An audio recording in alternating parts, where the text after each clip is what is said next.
They ride into history in red serge and white gloves, tall in the saddle, steely-eyed, the law made flesh. The Mountie, Canada's cowboy, our knight of the North, a national icon polished to a mirror shine. We've sold the image to the world in postage stamps, postcards, old beer ads, and dusty museum displays.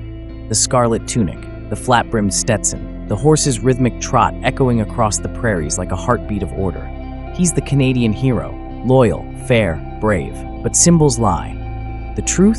The Mountie wasn't created to protect people. He was created to control them. The year was 1873. Canada was barely 6 years old, a fragile Eastern federation with big dreams of expansion. But there was a problem. The West wasn't empty, as the politicians in Ottawa liked to imagine. It was full of life, of nations, of treaties that didn't include us.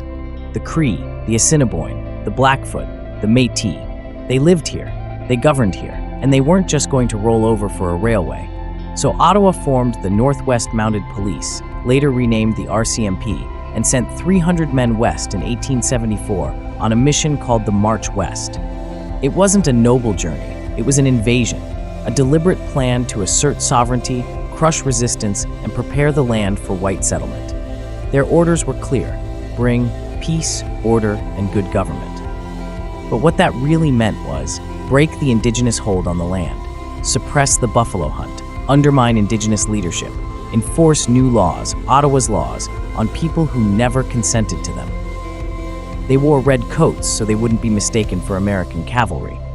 They carried Enfield carbines and marched in formation. They were not friendly officers in small-town detachments. They were a colonial paramilitary, and they acted like it. The Mounties were on the ground at every major turning point in the conquest of the West. They stood by as treaty negotiations were rushed, mistranslated, and signed under duress. They watched as smallpox tore through Indigenous communities. They seized sacred bundles, confiscated drums, arrested spiritual leaders for practicing ceremony. They enforced the pass system, a policy that wasn't even written into law, but was brutally enforced nonetheless. Indigenous people were required to get written permission from an Indian agent to leave their reserves. If they didn't, the Mounties came for them. When children ran away from residential schools, the Mounties hunted them down, dragged them back, sometimes in wagons, sometimes in handcuffs. They were the arm of the Indian Act, the enforcers of a policy of cultural genocide. And yet we still teach the myth. We parade it through heritage minutes and royal tours. We remember Louis Riel as a rebel, but forget who arrested him. We remember the gold rush, but not the Mounties posted at the border turning away Chinese miners. We remember peace, but forget how it was purchased, through surveillance, suppression, and the steady erasure of Indigenous sovereignty.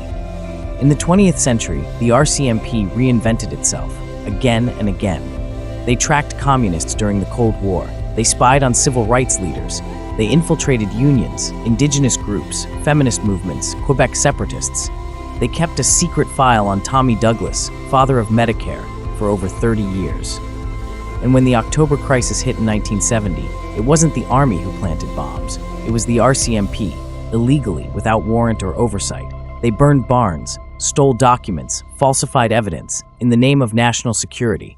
In 2007, the RCMP tasered Robert Zikansky to death at the Vancouver airport. He was unarmed, confused, alone. He died on the floor while officers watched, then lied about it. In recent years, reports have confirmed systemic racism, sexual harassment, institutional rot, hundreds of Indigenous women missing along the Highway of Tears, and the RCMP still unable to explain why so little has been done. But still, the image endures. The myth marches on, stiff and smiling. The RCMP isn't just a police force, it's a narrative, one that claims to stand for justice but was built to maintain power, one that demands trust but was born in coercion, one that drapes itself in history while hiding the bodies underneath. We can respect the individuals, the officers who serve with honor today, but we cannot keep pretending the institution they wear was born of goodness. Because the red serge isn't just a uniform, it's a costume, and the myth of the Mountie is Canada's greatest lie in dress uniform. Please like and subscribe for more videos about Canada.